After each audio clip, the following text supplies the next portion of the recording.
কাল বৈঠক হয়েছে, সদার্থক বৈঠক হয়েছে।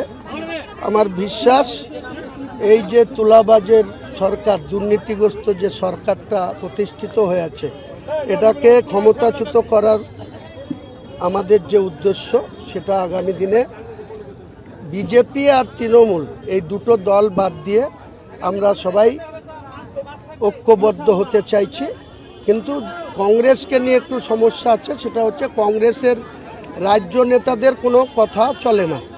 এদের দিল্লির নেতারা, রাহুল গান্ধীরা বা দিল্লির যারা স্ক্রিনিং কমিটি আছে, সেই কমিটির নেতারা যা বলবে তার বাইরে এদের কিছু হবে না। আমি রাজ্যের যারা নেতা আছে, রাজ্যের যারা তৃণমূলকে সরাতে চাই, ক্ষমতাচ্যুত করতে চাই এবং বিজেপিকে যারা রুখতে চাই, তাদের সঙ্গে এইসব ভাবাপন্ন মানুষদের সঙ্গে একটা সমঝোতা বা জোট সেটা হওয়ার প্রবল সম্ভাবনা তৈরি হয়েছে।